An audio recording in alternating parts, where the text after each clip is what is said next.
More than 1,000 years ago, people settled in villages along the coast of Peru.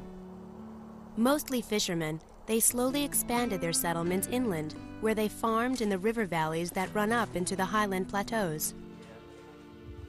The dry, barren lands of the Atacama Desert in southern Peru seem like an unusual home for settlers, but archaeologists have found evidence of a thriving culture. A people known as the Chiribaya lived here between AD 900 and 1350. They lived in large houses made of cane and mud. Builders constructed complex irrigation systems that brought water to farms where farmers cultivated beans, peppers, and squash. The Chiribaya eventually disappeared. But more than 600 years later, bioanthropologist Sonia Guillen and her team of archaeologists are searching Chiribaya burial grounds for clues to their way of life.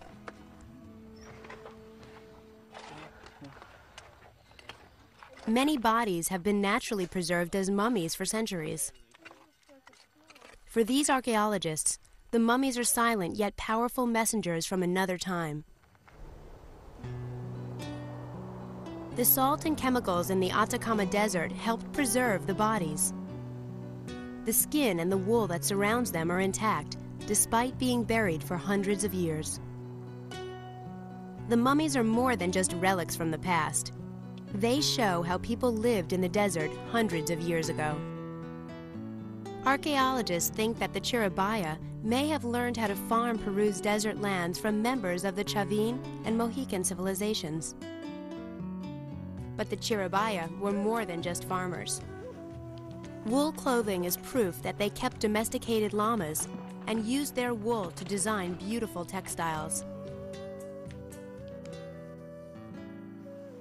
They were skilled fishermen and also worked with gold and other metals to make beautiful jewelry and ornaments. The Chiribaya took great effort to keep the bodies intact because they believed that preserving a body would allow its spirit to live on. They also buried many items with the body, objects they believed the deceased would need in the afterlife. Many decorated ceramic pots were discovered. During a person's life, the vessels were used to carry water, or possibly for cooking, but in death, they have become valuable links to the past. Food offerings were also part of the Chiribaya burials. Even though they are hundreds of years old, the corn, potatoes, peppers, and grain on this plate still look like those found in modern-day Peru. Everything the archaeologists recover is brought to the Central Malqui Research Complex. It houses a remarkable collection of ancient peoples from the Western Hemisphere. Some 400 mummies and the skeletal remains of another 4,000 Chiribaya are carefully cataloged and stored here.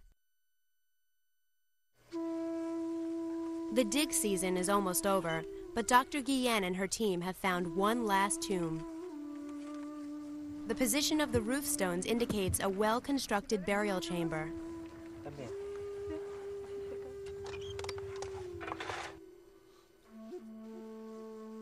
The rectangular tomb holds a mummy, intact and tightly bundled inside a striped blanket. It's just a short truck ride to the research center, yet it's a journey unlike any this Chiribaya could have imagined. Once inside the research center, Dr. Guillen and her team prepare to learn more about their new arrival. Inside the Central Malqui darkroom, the X-rays develop in minutes. Now, the sutures in the skull aren't completely closed. The X-ray also shows the outline of what looks like a small pot with a handle. If I'm reading correctly, this is inside the chest cavity. See, the ribs are sort of embracing the... Curving around. Yeah, curving around the pot. Now, I've seen other cases where they've taken out the lungs, the liver, everything. They've cleaned it thoroughly, and they put wool and artifacts inside. So I would bet this is an embalmed body, and I think it's worth it unwrapping this bundle to confirm this. We've had very few of these cases here. Not every mummy is unwrapped at the time of its discovery. Some are stored intact for future examination. But the artifact revealed by the X-ray is a valuable clue that this body may have been artificially prepared, an uncommon procedure for the Chiribaya. It's a little dusty.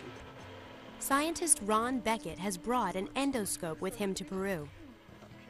With the device, he and Sonia can examine the interior of the mummy to confirm the location of the ceramic pot shown in the X-ray. Are those leaves? This is, yes. That is a leaf inside. There. Coca leaves, sort of coca inside and outside. Yeah, there's a forest of leaves here. Oh, wonderful. This is... Right. You know, coca Try being... and get a better shot of it. Being a sacred plant and really important part of Andean rituals, you know, it's really not surprising to find it outside the body, inside the body, all around this funerary activity connected to this processing of the body. He probably was 60, 70 years old. He must have been very important for other people as they put so much effort and so much time on making sure that he could still be part of their lives after he was gone.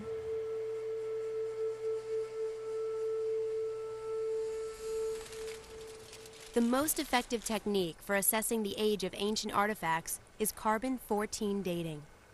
But Centro Malqui doesn't have the technology needed for the process. Sonia must ship her samples to Geochron Laboratories in Boston, Massachusetts. Plants and all other living organisms, including humans, continue to take in carbon-14 until they die. Once the organism dies, it ceases to absorb carbon-14, so the amount of carbon-14 in its tissues steadily decreases.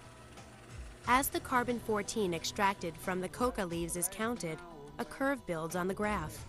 The higher the curve, the larger the amount of carbon-14 in the sample, so the younger the material. So for the coca leaves? For coca leaves, we already calculated it. It's 600 years plus minus 40.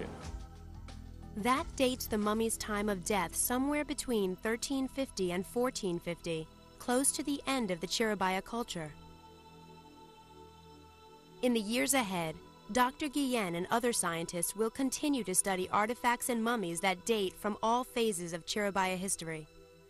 These messengers from the past will help create a more detailed picture of this lost civilization.